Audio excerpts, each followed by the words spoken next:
샬롬, 12월 10일 화요일 아침 오늘 우리에게 주시는 하나님의 말씀은 아모스 5장 21절에서 24절 말씀입니다. 봉독하겠습니다.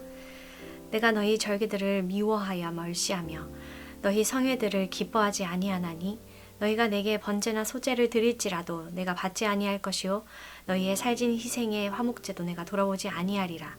내 노랫소리를 내 앞에서 그칠지어다. 내 비파소리도 내가 듣지 아니하리라.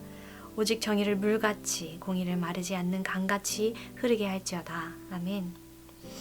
이스라엘 사람들은 종교적으로 절기, 여러 제사들로 하나님을 기쁘게 할 수 있을 줄 알았습니다. 그러나 하나님은 그것들을 싫어하시고 거부하십니다. 22절 보면 번제나 소제를 드릴지라도 내가 받지 아니할 것이다. 살진 희생의 화목제도 내가 돌아보지 아니할 것이다 말씀하십니다. 또한 찬양이나 악기 연주 같은 예배 행위도 그만하라 말씀하십니다. 사랑하는 성도 여러분, 영적으로 또 정치적으로도 무너졌던 이 이스라엘의 상황을 우리가 묵상해 왔습니다. 이는 하나님의 율법을 통해 백성들에게 명령한 것과는 어긋나는 상황입니다. 힘 없는 자를 학대하고 가난한 자를 압제하며 있는 자들은 향락에 빠지고 하나님께 예배하면 되는 줄 알고 그 하나님을 기만했던 것입니다.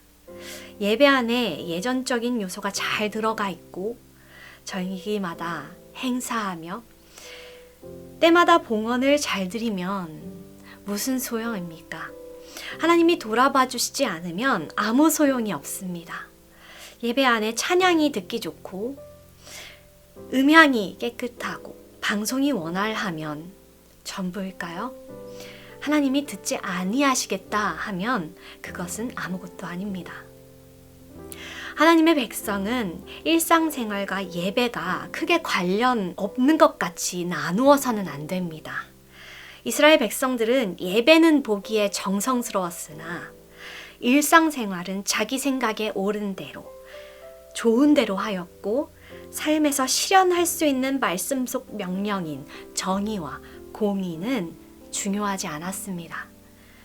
하나님께 예배드리는 것이 행복과 번영 혹은 자기 만족을 목적으로 한 우상 숭배와 다르지 않았으므로 하나님께서는 그 예배와 절기 행사를 더 이상 받으실 수 없고 참으실 수 없던 것입니다. 성도 여러분, 하나님은 그런 제사와 음악 대신에 무엇을 요구하고 계십니까? 그 대신에 정의를 물같이 공의를 마르지 않는 강같이 흐르라 말씀하십니다. 이 말씀은 무엇을 우리에게 말하고 있습니까? 정의를 물과 같이 공의를 마르지 않는 강같이 흐르게 하라는 이 말씀은 육체적인 삶을 위해서 물이 필수 불가결한 것과 같이 영적인 삶을 유지하기 위해서는 공의와 정의가 없어서는 안 되는 필요한 것임을 알려주고 있습니다. 그런 뒤에 이런 공의와 정의가 한 곳에만 머물러 있지 않고 역동적으로 흘러서 이스라엘 온 땅을 적시라고 명령하고 있습니다. 물은 그 당시에도 그러하겠지만 지금도 생명을 살립니다. 강은 잠깐 흘렀다가 멈추는 물줄기가 아니라 계속 끝없이 흘러야 합니다. 하나님께서 단지 우상 숭배와 영적 타락이 이들의 죄라고 말씀하셨다면 우상을 무너뜨리고 예배하라, 종교 개혁을 요구하셨을 것입니다. 그러나 하나님은 정의를 물같이 흐르게 하고 공의를 마르지 않는 강같이 흐르게 하라 말씀하십니다. 하나님께 모든 것을 드릴 수 있는 믿음과 순종을 가지고 있는 우리이지만 삶 속에서 그분이 말씀하시고 있는 정의와 공의가 우리 삶 속에 흐르고 있는지 우리를 돌아봐야 할 것입니다. 12절 우리 함께 보면 성읍에 재판이 열리는 성문에서 가난한 자를 억울하게 한 것을 다시 바르고 진실된 재판이 있도록 해야 정의가 흐를 것이고 11절에 부당한 세금과 뇌물을 통해 나라의 통치자들이 백성을 착취하고 억압하였던 것을 멈추게 해야 공의가 흐를 것입니다. 이렇듯 신앙생활에서 하나님의 통치하심이 바로 정의다. 하나님은 공의로우시다. 묵상하고 끝나야 하는 것이 아니라 영적인 것이 세상으로 멈추지 않게 일상생활에서도 흐르게 해야 합니다. 이렇듯 신앙생활에서 하나님의 통치하심이 정의다. 하나님은 공의로우시다. 라는 말씀들로 묵상하고 끝나는 것이 아니라 영적인 것이 멈추지 않고 고이지 않게 일상생활에서도 세상에서도 흐르게 해야 합니다.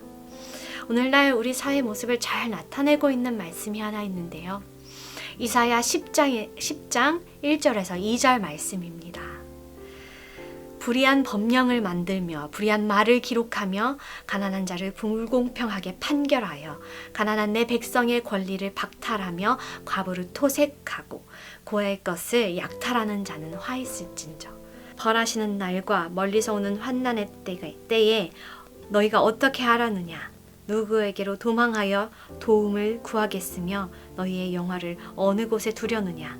포로단 자 아래에 굽풀이며 죽임을 당한 자 아래에 엎드러질 따름이니라.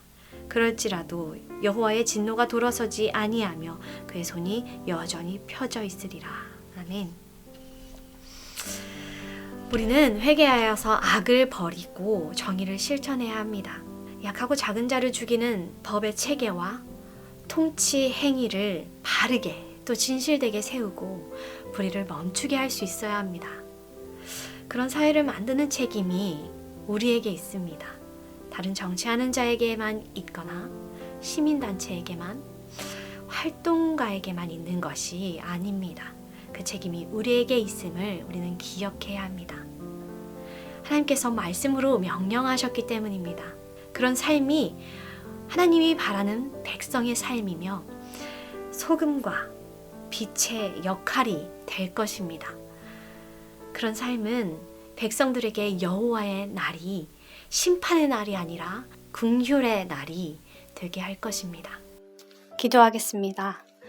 하늘에 계신 우리 아버지여, 이름이 거룩히 여김을 받으시오며 나라가 임하시오며 뜻이 하늘에서 이루어진 것 같이 땅에서도 이루어지이다.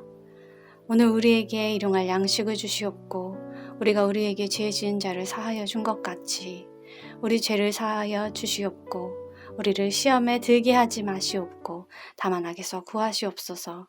나라와 권세와 영광이 아버지께 영원히 있사옵나이다. 아멘.